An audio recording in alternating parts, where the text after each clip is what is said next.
July 20th, 1969. The world stood still, holding its breath as humanity placed its first footprint on another world. We all know the words that echoed from the sea of tranquility. One small step for man, one giant leap for mankind. A message of triumph, broadcast across 250,000 miles. But what if the most important message from the moon landing wasn't the one we all heard?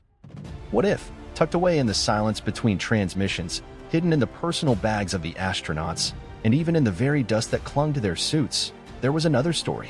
A story of near catastrophe, profound faith, and a message of peace that was almost left behind. This is the story of the moon landing's hidden message, the one that reveals not just what we did, but who we were and who we aspired to be. To understand the message, we first have to understand the stakes.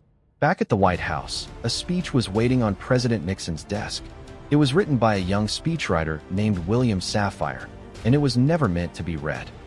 It began, "Fate has ordained that the men who went to the moon to explore in peace will stay on the moon to rest in peace." It was a speech for failure. A eulogy for two living men, stranded on a dead world with no hope of return. It's a chilling reminder that success was never guaranteed, and it almost wasn't. After their historic moonwalk, Armstrong and Aldrin climbed back into the cramped lunar module. They were exhausted, clumsy in their bulky suits. As Buzz Aldrin moved, the backpack of his spacesuit snagged and snapped off a small, plastic switch on the main control panel. It wasn't just any switch. It was the circuit breaker that would arm the main engine for ascent. The engine that would lift them off the moon and get them home. Without it, they were dead men. The contingency speech would be read. They searched the dusty floor, but the switch was gone. For a moment, 250,000 miles from home, all seemed lost. Mission Control was silent. The problem was theirs alone to solve. Then, Buzz Aldrin had an idea. He remembered the non-conductive, plastic tip of the felt pen in his shoulder pocket. It was just the right size. As the countdown to liftoff began, Aldrin took the pen and carefully, steadily, pushed it into the tiny hole where the switch had been. The circuit closed. The engine was armed. A $6 pin had saved the $24 billion Apollo program. This wasn't a story of grand technology. It was a story of human ingenuity under unimaginable pressure. But the human drama wasn't all about near disaster. Just before stepping out onto the lunar surface, Buzz Aldrin, an elder at his Presbyterian church, found a moment of quiet solitude. He had brought with him a small vial of wine and a piece of bread. Over the private radio channel, he asked for a moment of silence from the listening world. And there, in the silent, silver landscape of the moon, he performed the first and only communion service on another world. A deeply personal act of faith, connecting an ancient ritual to humanity's most modern achievement. But the astronauts weren't just carrying their own personal hopes. They were carrying the hopes of the world.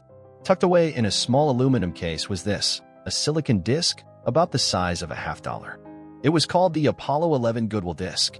Using technology developed for making computer chips, microscopic messages of peace and hope from the leaders of 73 nations had been etched onto its surface. The message from the president of Costa Rica read, "May our endeavor have success for the good of all mankind." The Queen of England offered prayers. These weren't messages to the world. They were messages from a united world, sent outwards as a single voice. A symbolic digital handshake to whatever, or whomever, might find it in the distant future. Alongside the disc, they carried another, more ancient symbol of peace, a small, pure gold replica of an olive branch. It was a gesture understood across cultures and millennia. But in the whirlwind of checklists and procedures after the moonwalk, with their minds on that broken switch, they almost forgot it. Just before sealing the hatch for the final time, Neil Armstrong remembered. He pushed the golden branch out onto the lunar surface. There it rests today, a silent, enduring testament to the mission's stated purpose. We came in peace for all mankind. A message almost left unsaid. The crew themselves designed this patch. It is the only Apollo mission patch that doesn't include the names of the astronauts. When asked why, they said they wanted the mission to represent everyone. Not just Armstrong, Aldrin, and Collins, but all of humanity. Another quiet, humble message hidden in plain sight.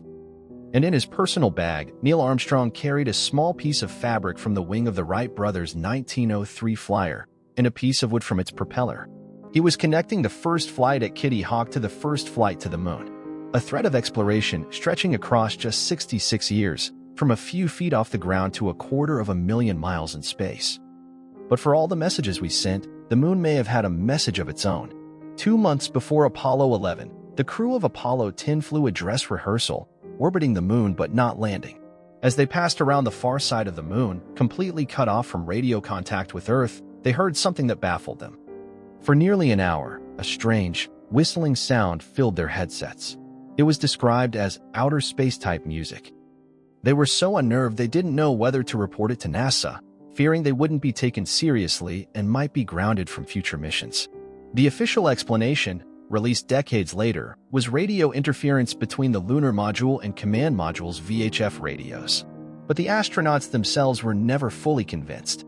A strange song from the dark side of the moon that remains a chilling, cosmic mystery. And perhaps the most baffling mystery is not what we found on the moon, but what we lost back on Earth. The iconic, ghostly television images of the moonwalk that were broadcast to the world were actually low-quality conversions. The original transmission, received in Australia and California, was captured on special slow-skin television tapes and was far clearer, far more detailed.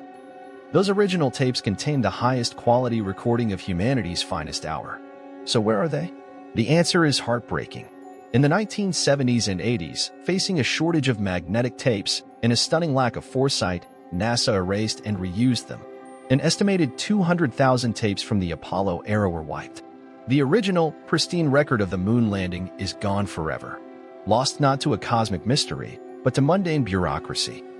The astronauts returned to Earth as global heroes, but not before one final piece of human strangeness. Upon landing in Hawaii, the crew of Armstrong, Aldrin, and Collins had to fill out a customs declaration form. Their point of departure? The moon. The cargo they were declaring? Moon rock and moon dust samples. A wonderfully bizarre and bureaucratic end to the most epic journey ever taken. So what is the moon landing's hidden message? It isn't a conspiracy. It's not written in the stars. It's written in the margins of history.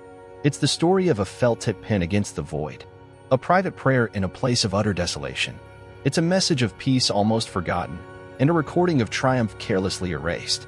It's the strange music of the cosmos and the bureaucratic humor of a customs form. The hidden message is this, that our greatest leaps are not just achievements of technology, but triumphs of the human spirit. They are fragile, flawed, and profoundly human. The real message wasn't just that we reached the moon, but that we took our ingenuity, our faith, our hopes, and even our mistakes with us. We left a message of peace for all mankind, but the journey also left a message for us. A reminder that in the grandest of our adventures, it is the small, human details that truly define us.